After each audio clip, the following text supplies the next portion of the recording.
Hello, good evening sir. हाँ ठीक है, मैं मीटिंग कर लूँगी। क्या? फ्रेंच? ओके, हाँ हाँ हाँ, ठीक है सर। शिट शिट यार, बहुत बड़ी गड़बड़ हो गई है। क्या हो गया पूर्वी? वो ना सर ने बोला है कि हमारा एक न्यू क्लाइंट है और किसी भी हालत में ना ये वाली डील क्लोज होनी चाहिए। लेकिन प्रॉब्लम ये है कि वो फ्रेंच क्लाइंट है और उसे इंग्लिश नहीं आती है। उसे तो फ्रेंच तक नहीं आती। मैं कैसे कैसे बात करूंगी, कैसे सब कुछ होगा, मुझे कुछ समझ नहीं आ रहा है। अरे तुम मुझे ऐसे क्यों देख रही हो? मुझे इंग्लिश और हिंदी आती है, मुझे फ्रेंच नहीं आती। माँ, बेटा मुझे कहाँ आती है, मैं तो सिर्फ हिंदी में ही बात कर सकती हूँ, मुझे तो इंग्लिश भी नहीं बोलनी आती। मुझे कुछ समझ नहीं आ रहा, मैं क्या करूँ, कैसे करके ये डील क्लोज करूँ। अगर ये डील क्लोज नहीं की ना सर तो मुझे नौकरी से निकाल देंगे। दीदी। अरे पूर्वी, तुम इतनी टेंशन क्यों ले रही हो? तुम एक काम करो, अपनी कंपनी के ट्रांसलेटर से बात कर लो ना। उनकी तो जॉब भी वैसे भी इसी काम के लिए है। अरे वो ट्रांसलेटर ना 2 हफ्ते की छुट्टी पे बाहर गई हुई है और मेरे पास इतना टाइम भी नहीं है। आज रात के अंदर ये सब कुछ खत्म करना है। क्या करूं मैं? पर दीदी मेरी बात तो सुनो। क्या बोला है, बोलो। वो मैं क्या कह रही थी ना कि मैं बात कर लूं, अगर आपको बुरा ना लगे तो फ्रेंच में। देखो इसे, अरे ये तुम्हारे कोई गांव की भाषा नहीं है कि तुम बात कर लोगी। फ्रेंच है फ्रेंच, कभी जिंदगी में सुना भी है फ्रेंच होता क्या है? तुम कैसे बात कर लोगी? ना मुझे आती है, ना माँ को आती है, ना इनको आती है, तुम बात कर लोगी? हाँ, कुछ भी बोलती हो। आजकल के नौकरों की ना यही प्रॉब्लम होती है। कोई भी कन्वर्सेशन चल रही हो, इन्हें अपनी नाक बीच में घुसानी है।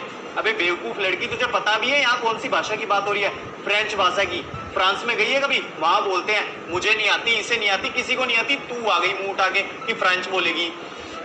अरे दीदी, मैं मजाक नहीं कर रही, सच्ची बोल रही हूँ। अगर आप बुरा ना मानो तो मैं आपके क्लाइंट से बात कर लेती हूँ, मेरे को फ्रेंच आती है। देख, बहुत हुआ। अगर चल एक बार के लिए मैं मान भी लेती हूँ कि तुझे फ्रेंच आती है और मैंने तुझे गलती से फ़ोन दे भी दिया, और अगर तूने क्लाइंट से कुछ ऐसा उल्टा स्पैम हम सबका प्रॉब्लम है ना।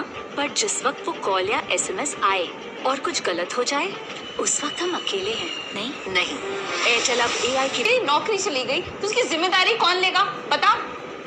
दीदी ऐसी नौबत ही नहीं आएगी, आप परेशान मत हो। मैं हूँ ना, मैं आपके क्लाइंट से बात कर लूँगी। बस एक बार आप मौका तो दीजिए मुझे। अच्छा ठीक है, मैं तुझे फ़ोन देती हूँ और तू क्लाइंट से बात कर। लेकिन अगर तूने एक भी गड़बड़ की ना तो ये याद रखियो कि तुझे तो नौकरी से मैं निकालूंगी, और अभी तक जितने भी पैसे हुए ना बिल्कुल नहीं दूंगी, समझी? तो ले।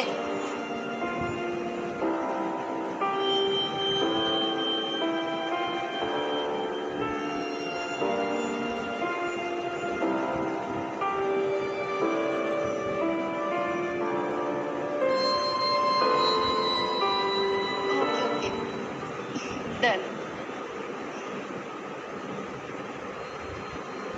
ये लीजिए दीदी, और आपकी डील ना डन हो गई है। उन्होंने बोला है कि वो कल आपके ऑफिस में आएंगे मीटिंग करने के लिए, तो आप उनसे बात कर लीजिएगा। क्या? तूने डील क्लोज भी कर दी? मगर मुझे ये समझ नहीं आ रहा कि तुझे फ्रेंच कैसे आती है, और अगर तुझे फ्रेंच आती है तो तू यहाँ क्या कर रही है, वो भी काम वाली का काम?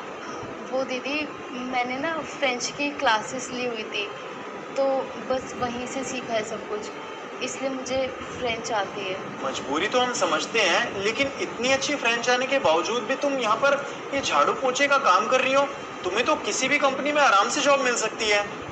आपने सही कहा, पर दीदी क्या है ना, मजबूरियाँ किसी की भी आ सकती है, और कुछ लोग ना मजबूरी में सब कुछ करने के लिए तैयार हो जाते हैं। मैं पढ़ी लिखी हूँ, मैंने कॉलेज भी किया हुआ है और फ्रेंच का कोर्स भी किया हुआ है, और इसके अलावा भी एक दो चीज़ें करी हुई है। पर उस टाइम पे मेरे फादर की थोड़ी तबीयत ख़राब हो गई थी और डॉक्टर ने उन्हें रेस्ट के लिए बोल दिया था, और हमारे घर में सिर्फ मेरे फादर ही थे जो काम करते थे, और भाई बहन भी छोटे थे, वरना थोड़ा सहारा हो जाता। इसीलिए मैंने काम करना ज़रूरी समझा। और ऐसा नहीं है कि मैंने और कोई काम नहीं करा। मैं जब फ्रेंच का कोर्स कर रही थी ना, तो मैंने बच्चों को ट्यूशन पढ़ाना शुरू कर दिया था, पर वहाँ पर ये एक्सपीरियंस काउंट ही नहीं हुआ, बस इसीलिए मेरी जॉब नहीं लग पाई। देखो, तुम्हें जॉब मिली हो या ना मिली हो, लेकिन आज जो तुमने मेरे लिए किया, तुमने मेरी जॉब बचा दी है और मैं तुमसे बहुत ज़्यादा इम्प्रेस हूँ। कमला, मैं क्या कह रहा था, तुम्हें इतनी अच्छी फ्रेंच आती है और मेरी कंपनी में एक वैकेंसी भी है ट्रांसलेटर की।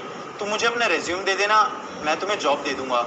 वो जॉब इस जॉब से तो काफ़ी अच्छी होगी, उसमें सैलरी भी यहाँ से तुम्हें अच्छी मिलेगी। सही में भैया मेरी जॉब लग सकती है? हाँ हाँ बिल्कुल, तुमने मेरी वाइफ की इतनी हेल्प की है तो बदले में मेरा भी तो तुम्हारे लिए इतना फ़र्ज बनता है।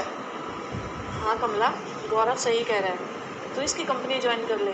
और रही घर के काम की बात, तो वो तो कोई भी कर देगा, तुझे अच्छी खासी सैलरी भी मिलेगी और तू घर का गुजारा भी कर सकती है उसमें। थैंक यू सो मच भैया, आपको नहीं पता आपने मेरी कितनी बड़ी मदद करी है। ये एहसान मैं आपका कभी नहीं भूल पाऊँगी। बहुत बहुत शुक्रिया आपका।